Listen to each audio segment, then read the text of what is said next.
a Netflix original film.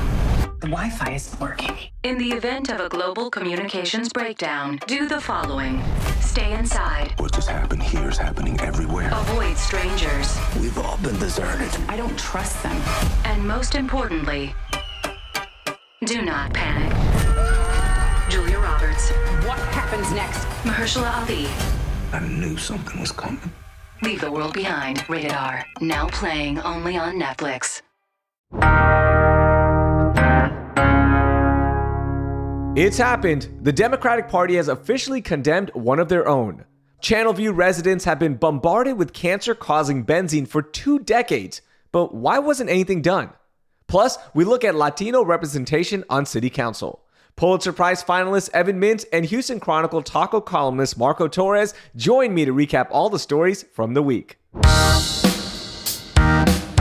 It's Friday, December 15th, 2023. I'm Raheel Ramzanali, and here's what Houston's talking about. Marco, Evan, happy Friday. Oh my gosh, we made it to the end of the week, and we're so close to the end of the year. It's almost there. So I know people are still looking for that last minute holiday gift, and we had a big episode with Brittany from the Chronicle, but I want to get y'all's opinions on this.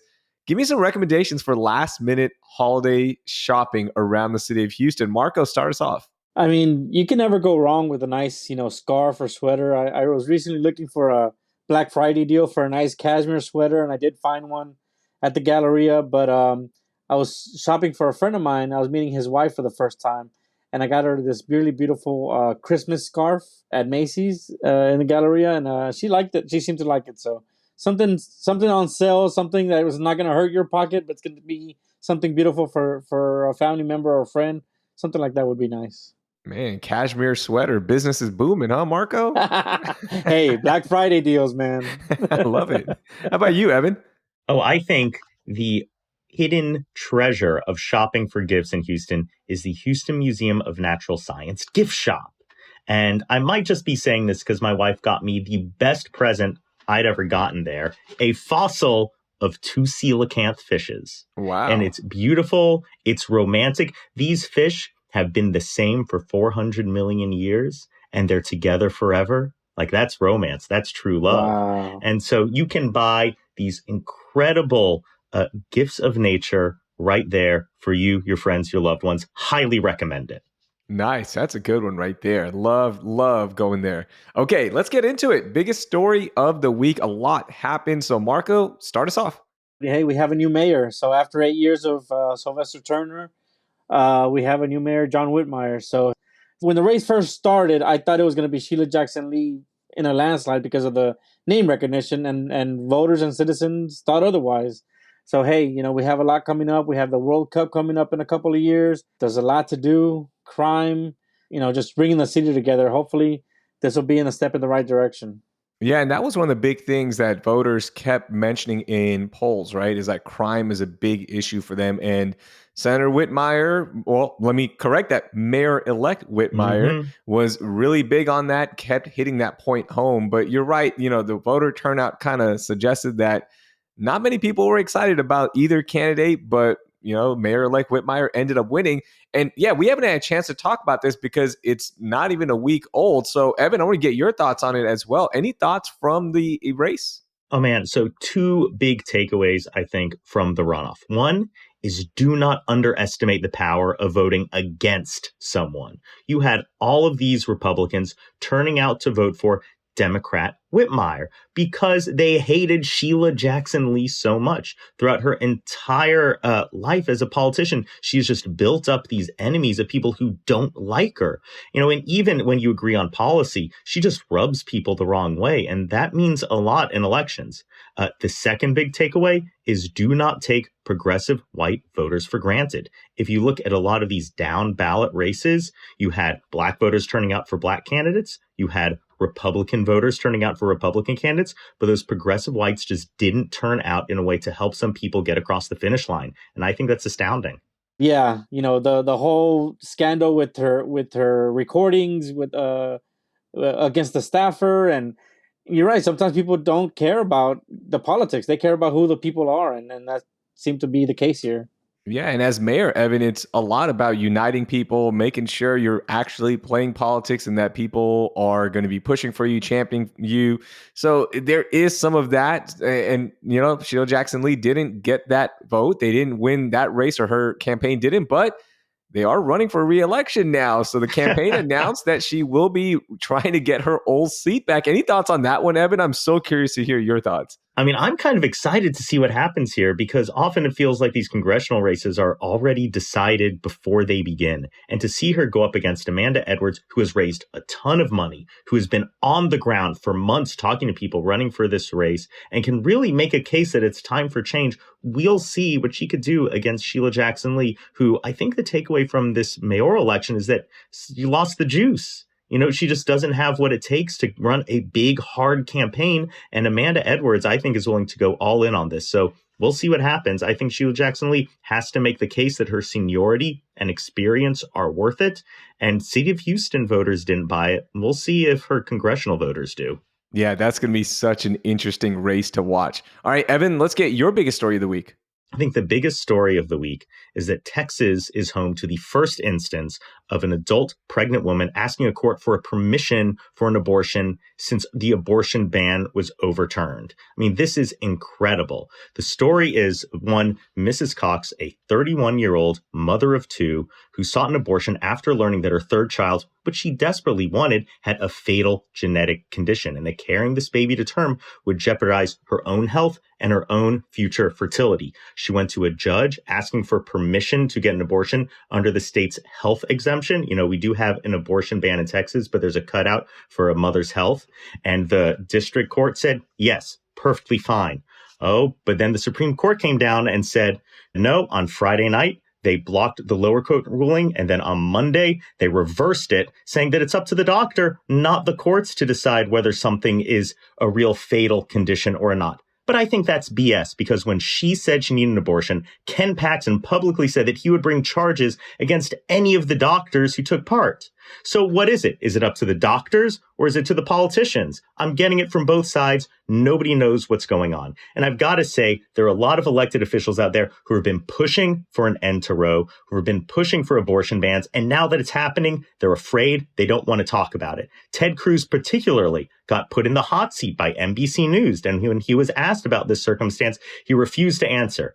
Now, Mrs. Cox had the ability to fly to another state to get the abortion she medically needed, but not everyone can fly off to Colorado or Cancun or wherever. And I think that's something that I want to see Ted Cruz, I want to see Greg Abbott, I want to see everyone talk about. And this upcoming November, voters are going to be able to select who the judges are on the state Supreme Court. And I think we're going to have some new issues to talk about that didn't used to be on the ballot. Oh my gosh, so much to unpack there. I want to start with the Ted Cruz thing. Yeah, Ted Cruz didn't comment on it, but how about John Cornyn also was like, well, no, that's a state policy now. Look, I'm a federal employee. I'm representing the federal interest.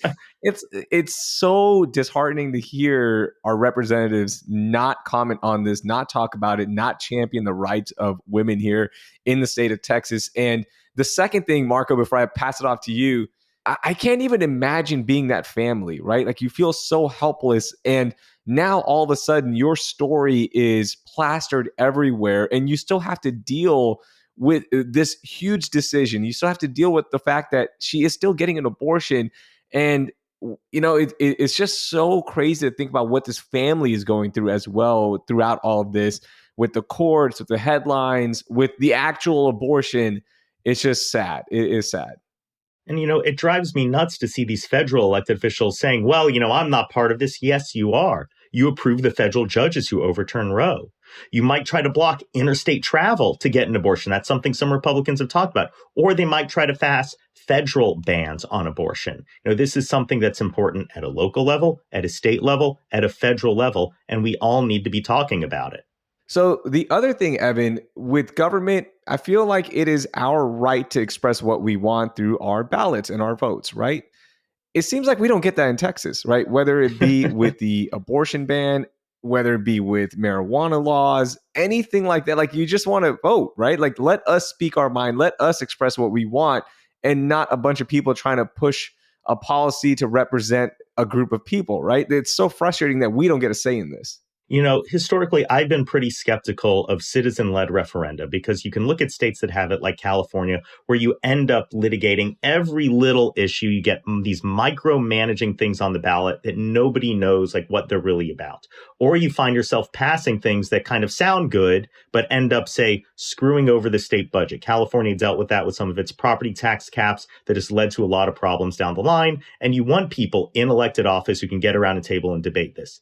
But at the same time, when you have these things that seem broadly popular and you just can't get the vote on it because you have so many gerrymandered districts, you don't get real representation up in the state capital, you know, it makes me want to change my mind. And you're seeing a lot of interesting issues being brought up through referenda across the country. Marijuana rights, abortion rights, but also alternative voting systems like ranked choice voting that disempower Democrats and Republicans at the extremes and empower voters who are sort of in the middle on stuff. So I'm curious to see if we start to get more and more calls for that in Texas. Yeah, it'll be interesting to see what happens with that, Evan. Okay, my biggest story of the week, and this is so scary, and this goes to our government again. For nearly 2 decades, Channelview residents have been bombarded by benzene from a chemical distribution company called K-Solve.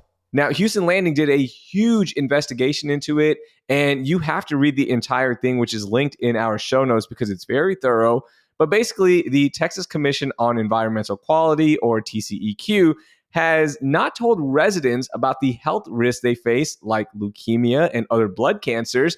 There's also emerging research that connects benzene to diabetes and reproductive problems. Here's the kicker. TCEQ has allowed K-Solve to actually expand 4 times since they discovered the problem impacting Channelview residents in 2005. This is unbelievable, guys, that the government agencies that are supposed to be protecting their citizens are actually not. And it's all about corporate interests, it seems like. I mean, the TCEQ has been a joke for as long as I've been alive. They really have been. They're basically the ones who give folks a green light when they know the EPA is going to stop them. And I'm out there often saying, you know, you don't fight the things that you don't like. You fight the harms you want to prevent. You fight pollution, not necessarily the plants. If you can find a way to get your refinery, if you can find a way to get your chemical plants in ways where you contain the harms, that's good. It's positive all around. But unfortunately, we see a lot of companies that just don't take pollution seriously, and we see government agencies that don't take this seriously. People are being hurt. Sometimes I wish the pollution was like bright purple in the sky. Remember that time when you had that chemical plant fire and you had that big black plume across the sky for a day, and people were freaking out about it? Like if you had infrared goggles and you go around these plants, you'd see those bright colors every day. And I wish that folks would just see that to know what's going out in the air. And also one of the bad things about plants like this is, you know, they're not in River Oaks and they're not in, you know, these affluent areas. They're in, you know, areas that are, minority populated areas and low income areas. What's the deal here? You're affecting the most humble working class people with this cancerous stuff. You know, when is it going to stop? Yeah, and here's some numbers. Today, more than 70% of residents identify as Hispanic, according to the Houston Landing story. The poverty rate has risen from 15% in 2005 to nearly 21%. And here's the kicker. Almost a quarter of the population doesn't have health insurance. So when they do come down with some of these cancers, there's no option. Like, you are out of luck.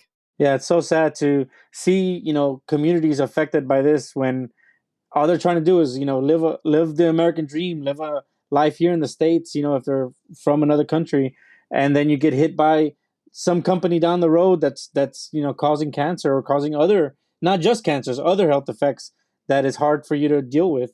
And if you think about it, we're all going to be paying for this in the end. When people go in for their cancer treatments and they don't have insurance, you're going to pay for it through Medicaid. We're going to be paying for it through the litigation. We're going to be paying for it through the lost lives. People who otherwise could contribute to larger society are now going to be dead. Like, when we have to think about all of these harms that don't necessarily appear in stock prices and bottom lines, but have these ramifications throughout society. Yeah, it's just another example of also why people don't trust government agencies to do the right thing. And this story, you have to read it. It is long, but it is worth every single word.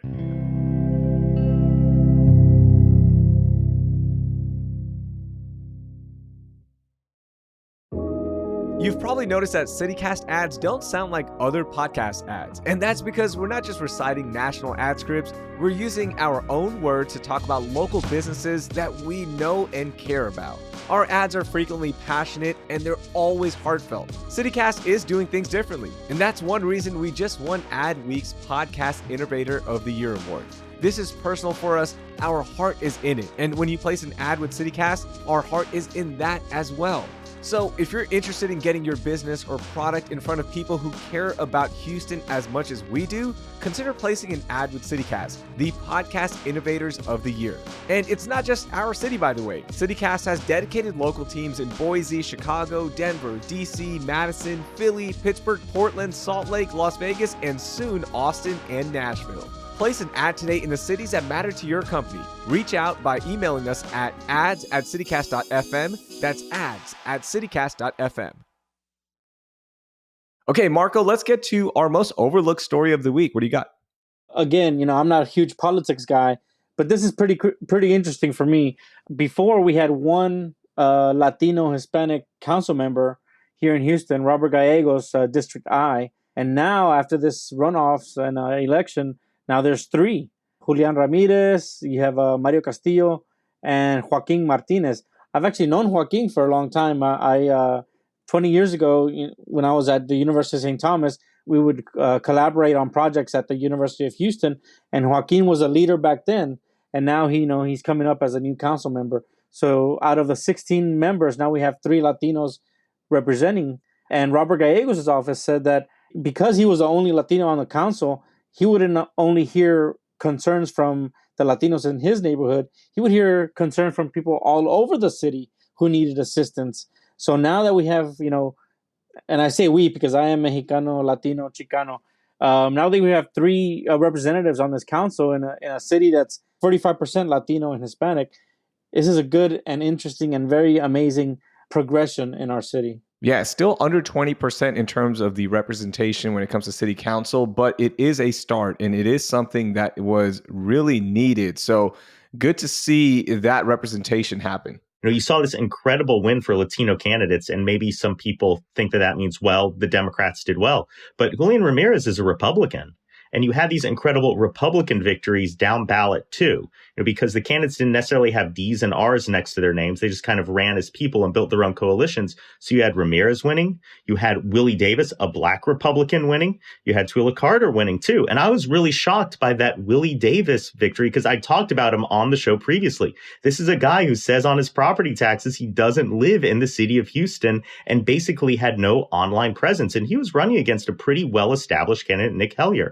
But when you don't have a D or an R next to your name, the black candidates get the black vote and the Republican candidates get the Republican vote. And that coalition is pretty powerful at City Hall. I wish that more of our elections were this way, because that would actually force voters to go in and do the research and not just go vote by party lines. Do the research. Who's running? What do they stand for? Who are they? Where do they live? That's wishful thinking for the future. Yeah, absolutely. Hey, Evan, what was your most overlooked story of the week? The most overlooked story of the week is the fact that District Attorney Kim Ogg was condemned by the Harris County Democrats. By a vote of 129-61, a real blowout on Tuesday night, the Democratic precinct chairs approved a resolution accusing her of not adequately representing the values of a Democratic Party. That is incredible to see Democrats come at one of their own like this. But I've got to say, Ogg's kind of had it coming. Now, some of the Democrats said, well, she's been going after other Democrats and doing these unfair investigations into them. But that's not what caught my attention. I think some of the investigations in Alina Hidalgo's staff around illegally directing contracts has some merit. But her refusal to get on board with some of the criminal justice policies, notably the misdemeanor bail reform under the O'Donnell settlement, is just shocking. I mean, Crime Stoppers at this point have said, yeah, it's misdemeanor offenses. Like, we don't really care. These are really, small ball issues. And when the first litigation was going through, you had conservative groups like R Street and the Cato Institute, on the side of reform. But here we are now in 2023, and Ogg just won't agree with it. It just seems so stubborn and frustrating, particularly if you're a Democrat and you say, like, this is what we're supposed to believe in. So I think this is going to have big ramifications within Harris County and for the Democratic Party primary in 2024. Yeah, so what happens with that primary in 2024? Shantir is running up against Kim Og. What happens with that? Well, Sean Tier's raised a ton of money so far, albeit a lot of it donated from himself. And he's running as a prosecutor, which is what he has been up to this point, who is, tough but fair on crime. And I think one of the advantages that he's got over Og isn't just about what your position is on, criminal justice reform and what do you think the policies are. It's just that Og makes a lot of enemies. And Sean Tier is really trying to go out there and kind of be someone for everyone. He's going to say, I've prosecuted these cases, I'm going to be tough. But he can also say, I'm just not going to pick fights like how she has. And I'm going to be a better manager than she has. It's going to be very interesting in the March primaries to see how this affects Kim Og and what happens for the district attorney's office going forward. Oh, yeah. I mean, here's my big question. Is Og going to flip parties? Is she going to say, fine, Democrats, if you don't like me, I'll run as a Republican? And she'll see if she can get some of her old supporters with D's next to their names to vote for someone with an R next to her name. I don't know, but that'd be fascinating to see. Man, a lot of drama in the Democratic Party here locally, and that's going to be something to watch out for. So my most overlooked story, and it kind of piggybacks off of your biggest story, Evan, a University of Houston study finds new abortion and LGBTQ policies can make some states less desirable to move to. Now, Amanda Baumley is a University of Houston sociology professor and the author of this study. She said participants of the study were asked more broadly about their thoughts about abortion bans and restrictive policies for the LGBTQ community. Now, participants were more aversive to abortion policies that place restrictions on crossing state lines to obtain an abortion, and particularly policies that were unclear about how they would be monitored. And here's the thing. People don't want to move to states like this. Like, that is true. And by the way, that story comes from Houston Public Media. We kind of knew this, right? But now this study is officially finding that, yeah, if you're going to have these policies in place, we're good. We don't want to live here, or we don't want to move here. I think we've been seeing this sort of slow motion schism happen in Texas, where it used to be you had a fusion between, pro-business groups, social conservatives, and kind of strong military types. Like, that really was the Republican Party coming out of Texas. And it was the National Republican Party model too. But now you're seeing a lot of these business types saying, hey, can we slow our roll on the anti-abortion stuff? Can we slow our roll on some of this anti-trans stuff? And they're really seeing their power shrink within the Republican Party. I mean, you're seeing the Texas Association of Business. You're seeing folks like the Greater Houston Partnership try to get involved at the legislative level and say, like, can we turn down the volume here? And they're losing those fights. You've got to wonder what it's like to be a Democrat and say, like, hey, Texas business guys, why don't you come over to our side? Why don't you try to help us get into office, and maybe we'll do some of the stuff you like. But the problem is Democrats can't win, and the business interests aren't going to put their gold behind a losing horse. It's funny to see how so many people from California have been moving to Texas, Austin and Houston, and all this pushback, stop moving to our city. And now, this is probably going to be one of the ways that we can have them stop. It's not the best way. It's not the most ideal way, because, we're stepping backwards into the 1950s or what? Oh, yeah. Yeah, that's going to be interesting to see, Evan, look, we've had a huge population boom here in the state of Texas, right, in the last few years. And these policies are really getting a lot of attention since that move has happened. Will people start moving out, or is it just part of like, yeah, we're going to say we don't want to be here, but we actually do want to be here still, because overall it still benefits us? I mean, the one big benefit that Texas has always had is that we've got cheap housing and lots of jobs. And it doesn't matter where you are in the country, we're going to beat you on that. But California is really trying to tackle some of their housing issues. They're passing some laws to make it easier to build homes. And if at a certain point those housing prices go down in California, that's where we'll be in trouble. So that's what I'd keep my eye on. Not necessarily the social issues, but what the cost of a home is, say, in San Francisco, in Los Angeles. Interesting. That is an angle that we'll definitely look out for. All right, Marco, let's end this on a high note. Give me your moment of joy this week. So I recently heard that Whataburger, which is a San Antonio-based company, but has also been bought out by a company out of Chicago, apparently after the new year, they're going to start doing wings, boneless chicken wings. So part of their clientele have already been taking their chicken tenders, cutting them up, and then rolling them in their sauces, where there's a honey butter sauce, a sweet barbecue sauce, But now Whataburger's going to say, hey, I'm going to do this for you. We're going to put it on our menu, see how you like it. And hey, there's going to be one more thing you can eat late at night, or I can take my nephew, my niece after school and see if they want some Whata wings. I like that. I don't even know why they did that. Why are we doing Whata wings? Why don't we just toss the tenders in the sauce? A bigger tender would be way better. I'm for that. I'm more of a chicken tenders with the gravy. That's my thing. But some people like the sauces, I guess. I like the classics. And I think when Whataburger got bought out by this investment firm, they really started messing with the menu, trying new things. It feels like they've got their consultants in some office, like throwing darts at a board saying, okay, what do people want? Just stick to the classics. Stick with the burgers, stick with the chicken. Like that's what people want out of their Whataburger. True. I would say this: stick with better customer service, faster drive-through times, and just overall quality. The menu's there, Evan. Like we can always go get something, right? But if the process was a little bit better and equal across every location, that would be great. Like anytime I go to Chick-fil-A, it doesn't matter if I go in Dallas, if I go here in the Richmond area or the Houston area, it doesn't matter. I know what I'm going to get in terms of service, quality, and speed of delivery of my food. Whataburger, it's like, you never know.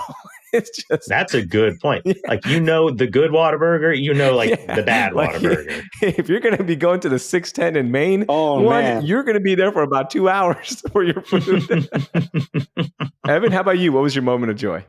Oh, my moment of joy is that I have started putting my seeds in my little seed pots and my little indoor greenhouses to prepare for the spring planting season. Yes, you already have to get started now. And I've got a few little tomato sprouts popping their heads up with a few little leaves. This year, I'm investing a lot more in bell peppers. My wife has said, no more tomatoes. Too many tomatoes. She hates tomatoes. So I say, fine. I'll do some bell peppers. So expect me to keep talking about this from now until about July 2024 when everything's dead in a heat wave. How about some something spicy, some chiles, some jalapenos or something like that?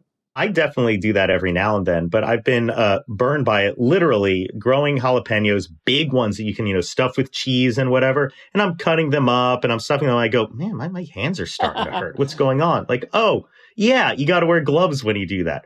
Problem solved, lesson learned. I can't wait to get a big bag of peppers come summertime. All right, Evan? Oh, yeah. I'll get some with your name on it. My moment of joy, Marco, I know you're going to love this because I saw that you actually follow them on social media. So I saw Houston Public Media post a reel about these awesome Sunday night luchador wrestling events at the venue Coliseo in East End. Now, I am hooked and I need to go watch this. Now, I know a lot of people are like, wait, you're a wrestling fan? You've heard me talk about it. I love wrestling. I watch it with my daughter. We are big on it. It's fun. The theatrics, the storylines, the over-the-top action. It's so much fun. But there is a local place that does these like small indie shows in this random warehouse. And I need this in my life. So this Sunday, I'm going to go check it out. And I already got a group going. We're going to have a lot of fun. I can't wait, Marco. Definitely, it calls for a field trip, in your own city. There's so much to do here in Houston. Like we keep saying, it's one of the most diverse city in the country. And this is, this proves our point. El Coliseo Houston, every Sunday you can go in, have a good time. You can eat your snacks. You can scream at the wrestlers. You can see them fly in the air and just generally have a good time. It's really amazing to see. I've got to say, I'm not always the biggest fan of professional wrestling, like at that top national cable TV level. But when it's local guys doing their thing, it's just fun. I'm impressed by the acrobatics, by their skill, and by acting talent, too. I love it when they come up with wacky characters and just go 100% in on it. Now, it wasn't at this one, but it was at an Austin wrestling group. They had a guy who was a pizza chef who would be playing with the dough while he's wrestling and like throwing it up, punching it in the air and hit the guy in the face with the pizza Hilarious. dough. Like if you can do that, like I am impressed.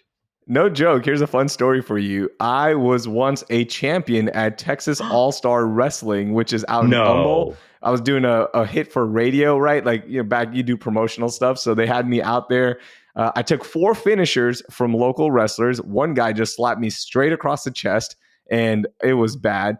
But yeah, I love local wrestling, right? Like these are people who are just chasing their dreams. They're not doing it for the money. Right. They're doing it for the love of the sport. And I cannot wait. Like, I'm so pumped to go watch the Luchador wrestling in the East End. I'm all in. It's like community theater, you know? Yeah, in the best way. Yes. Yeah. With street tacos. You can't beat that.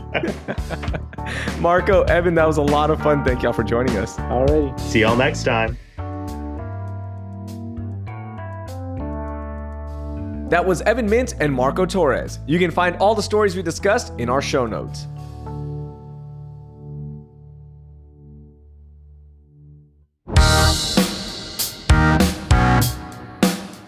That will do it for this week here on CityCast Houston. Our executive producer is Dina Kespa. Our producers are Carleon Jones and AK Al Momin. Our newsletter editors are Brooke Lewis and Adrian Gonzalez. And the host is me, Raheel Ramzanali. Our music is by the band All the Kimonos. We'll be back on Monday with a look at how one judge is helping residents better prepare to represent themselves in court. Thank you for listening, and I hope you learned something new.